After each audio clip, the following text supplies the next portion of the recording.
Hello everyone, আমি মধুরিমা। আজকে আমি একটা রেসিপি দেখাবো, তাই জন্য জাস্ট ভিডিওটা অন করেছি। সেটা হচ্ছে এখন আমি আমার ডিনার রেডি করছি। তো এখানে তো আমি আজকে ফার্স্টে স্যালাড নিয়ে নিয়েছি। এখানে স্ট্রবেরি আছে, স্ট্রবেরি রয়েছে, আর এখানে রয়েছে অলিভস, গ্রিলড অলিভস, তার মধ্যে টমেটো রয়েছে, আর রয়েছে লেটুস পাতা। তো এটা হচ্ছে আমি স্যালাডটা বানিয়েছি। এর মধ্যে কোনো রকম কোনো ড্রেসিং নেই, জাস্ট র এরকমভাবেই খাবো। ইনফ্যাক্ট এর মধ্যে সল্টও দেওয়া নেই। তো এই স্যালাডটা রয়েছে, আর প্রোটিন তো থাকতেই হবে, তার সাথে ভেজিটেবলসও থাকতে হবে। তার জন্য আমি এখানে একটু এই গ্রিন ক্যাপসিকাম আর এখানে একটু ক্যারেট কেটে নিয়েছি, মানে একটা গোটা গাজর আর একটা গোটা স্মল সাইজের একটা ক্যাপসিকাম কেটে নিয়েছি। এখানে একটু পেঁয়াজ কেটে নিয়েছি, এখানে একটু রসুন রয়েছে, আর একটু লঙ্কা রয়েছে। লঙ্কাটা অল্প নিয়েছি কারণ লাল লঙ্কা প্রচণ্ড ঝাল হয়। আর এখানে রয়েছে দুটো ডিমকে আমি একটু ব্ল্যাক পেপার পাউডার আর সল্ট দিয়ে একটু ফেটিয়ে নিয়েছি।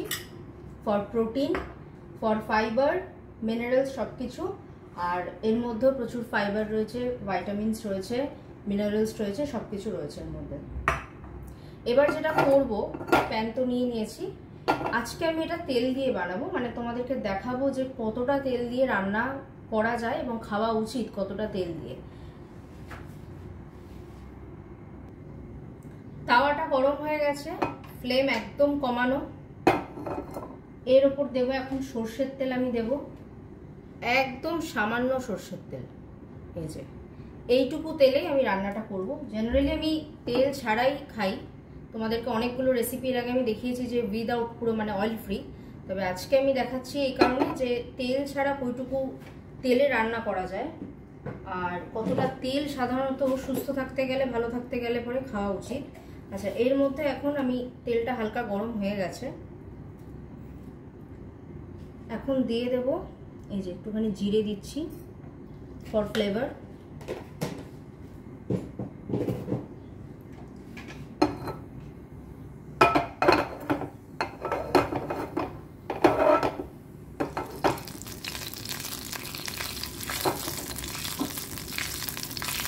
এবার আমি পেঁয়াজ আর রসুনটা দিয়ে দেবো। আমার এত কিছু জিরে টিরেও লাগে না, জাস্ট ভেজিটেবলসগুলো একটু সটে করে ওর মধ্যে ডিম বা একটু চিকেন দিয়ে দিলেই হয়ে যায়। আজকে আমি একটু ভাবলাম তেলটা কতটা খাওয়া উচিত, বা আমি কতটা তেল রান্না করলে পরে, তেল দিয়ে করলে কতটা তেল দিয়ে খাই, তাই জন্য একটু জিরে দিয়েছি। এবার আমি এই রসুনটা দিয়ে দিচ্ছি ফ্লেভারের জন্য।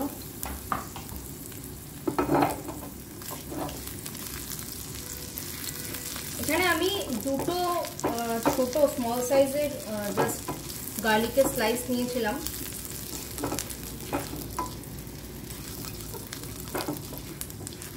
রসুন আর জিরের ভালো একটা ফ্রেগনেন্স এসে গেছে।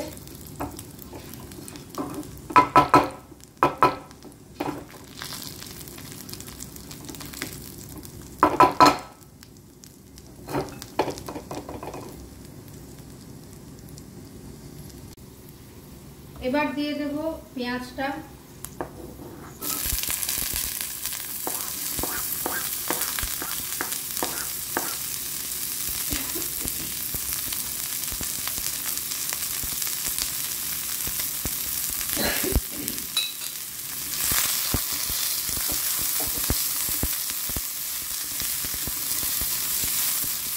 রসুন, পেঁয়াজ সর্ষের তেলে দিলে এমনি ফ্লেভারটা আরও বেশি এনহ্যান্স করে সব খাবারই আমাদের।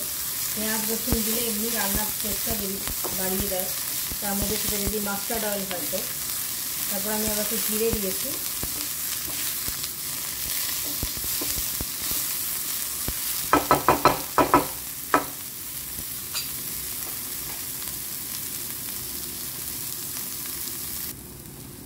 সেটা ভাজা হয়ে গেছে, এর উপর আমি লঙ্কাটা দিয়ে দেব, আর এখানে দিয়ে দেব গাজর আর ক্যাপসিকাম। আরও অনেক সবজি অ্যাড করা যায়, আমি তো অনেক সবজি খাই, তবে সারাদিনে আজকে ব্রেকফাস্টে অ্যান্ড লাঞ্চে আমার অনেকটাই ভেজিটেবলস খাওয়া হয়েছে, কেন ডিনারের জন্য জাস্ট আমি দুটো ভেজিটেবলস নিয়েছি। আর এখানে তো লেটুস পাতাও আছে, টমেটোও রয়েছে ভেজিটেবলসের মধ্যে, পেঁয়াজটাও একটা সবজি। এটা একটু হালকা আমি সটে করে নেব, সেরকম ভাজবো না। সবজি ভাজলে পরে তার নিউট্রিশন ভ্যালু সব চলে যায়, আগেও আমি বলেছিলাম। কোনো রকম ভাজাভুজি কিছু করবো না, জাস্ট একটু হালকা সটে করে নিলাম। এরপর একটু নুন দিয়ে দেবো।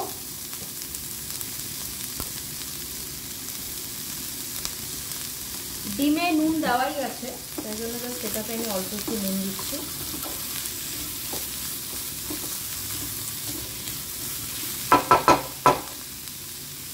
এবার আমি একটু পেপার পাউডার দেবো। কোনো মশলা দেবো না, খালি নুন আর গোলমরিচের গুঁড়ো।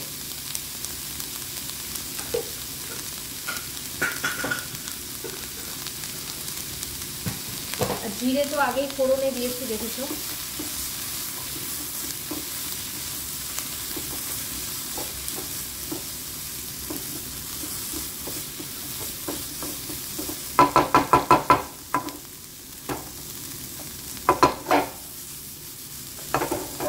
একটু ঢেকে রাখবো, গাজরটা আর ক্যাপসিকামটা একটু সফট হওয়ার জন্য।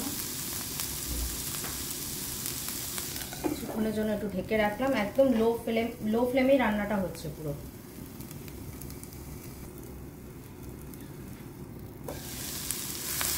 হালকা স্টিম হয়ে গেছে।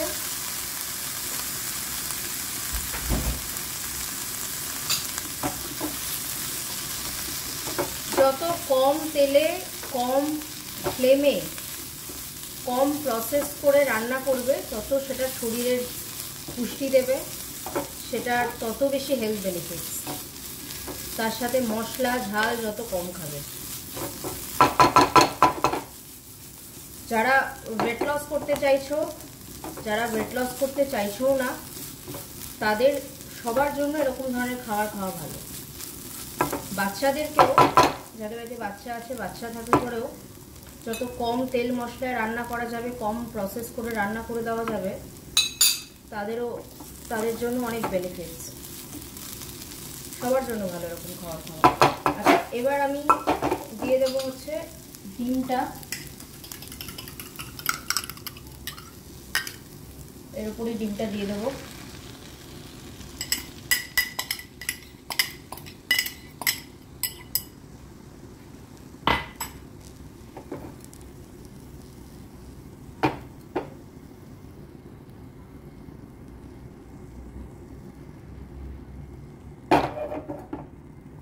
আর একটু ঢেকে রাখবো এটাকে, তাহলে ডিমটা একটু ফ্লাফি হবে, তার সাথে ভেজিটেবলস গুলো একটু সেদ্ধ হয়ে যাবে।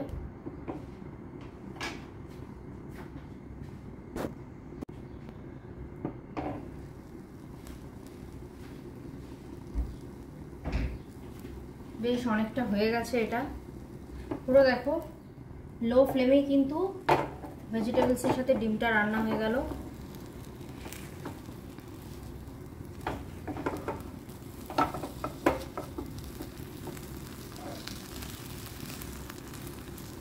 ভেঙে গেল, কোনো চাপ নেই। আমি এটাকে পুরো একদম, হ্যাঁ, তাতে আরও খেতে সুবিধা হবে আমার। ভেঙেই যখন গেল, তাহলে এইভাবেই করে দিই।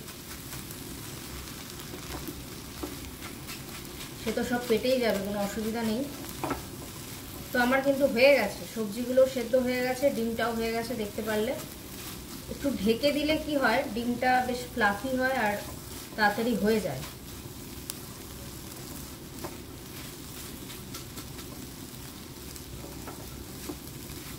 দেখতে পারলে জাস্ট অল্প একটু সর্ষের তেলে আমি জিরে ফোড়ন দিলাম, তার মধ্যে রসুন, পেঁয়াজ, একটু কাঁচা লঙ্কা, তারপর সবজিগুলো দিয়ে একটু ব্ল্যাক পেপার পাউডার, গোলমরিচের গুঁড়ো আর নুন দিয়ে তারপর ডিমটা দিয়ে দিলাম। আর ডিমের মধ্যেও নুন আর গোলমরিচের গুঁড়ো দেওয়া ছিল। আর কোনো রকম কোনো মশলা আর কিচ্ছু কিন্তু যাবে না, একদম হালকা স্পাইসি এটা। হালকা, যেহেতু একটা ছোট্ট আমি একটা লঙ্কা নিয়েছিলাম, এই যে লাল লঙ্কা, এই লঙ্কাগুলো প্রচণ্ড ঝাল হয়, যেন অল্প নিয়েছিলাম। কম তেল মশলা সব কিছুতে হচ্ছে একটা হেলদি নিউট্রিশিয়াস একটা ডিনার রেডি হয়ে গেল। এবার এটাকে আমি সার্ভ করে নেব। গ্যাসের ফ্লেম অফ করে দিলাম।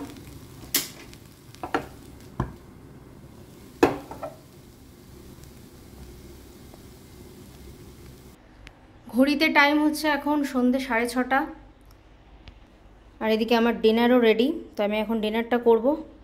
তো এদিকে দেখতে পারলে যে সবজি দিয়ে আমি ডিমটা যেটা বানালাম সেটাও রেডি করে নিয়ে আমি প্লেটে সার্ভ করে নিয়েছি। এখানে স্যালাডটা আছে, আর এটা টক দই আছে। এটা লো ফ্যাট দুধ দিয়ে আমার ঘরে বানানো, এটা হোমমেড টক দই। জাস্ট আমি 2 স্পুন নিয়েছি ফর প্রোবায়োটিক। এখান থেকে ডিম থেকে প্রোটিন, ভেজিটেবলস থেকে ফাইবার, এগুলো আগেই বলে দিয়েছি আমি। এইখানে স্যালাড থেকেও তো ভাইটামিনস, ফাইবার সব কিছু রয়েছে। পুরো একটা কমপ্লিট একটা মিল। যেহেতু দুপুরবেলা ভাত খাওয়া হয়েছিল, তাই রাত্রেবেলা আমি কোনো রকম কার্বোহাইড্রেট ইনটেক করি না। ব্রেকফাস্ট অ্যান্ড ডিনারে নো কার্বস, অনলি লাঞ্চ টাইমে আমি 1 টাইম কার্বোহাইড্রেট ইনটেক করি। তো তাই জন্য এখানে কোনো রকম কার্বোহাইড্রেট দেখতে পাবে না। তো চলো, এরকমভাবে পুরোটা কমপ্লিট মিল সারাদিনে খেতে হবে, সেটা সকালে হোক, দুপুরে হোক, রাতের 3 বেলাতেই। তো এবার আমি ডিনারটা করে নিই। তোমরা যারা ইউটিউব থেকে দেখছো তারা সাবস্ক্রাইব করে দিও, ভালো লাগলে অবভিয়াসলি লাইক করে দিও, কমেন্ট করে জানাবে, কমেন্ট বক্সে কমেন্ট দেবে। যারা ফেসবুক থেকে দেখছো তারা ফলো করে দিও। তো নেক্সট দিন দেখা হবে আরেকটা এরকম কোনো ভিডিও নিয়ে, কোনো টিপসের সাথে। তোমরা ততক্ষণ সবাই খুব ভালো থেকো, সুস্থ থেকো, সাবধানে থেকো। টাটা অ্যান্ড শুভরাত্রি।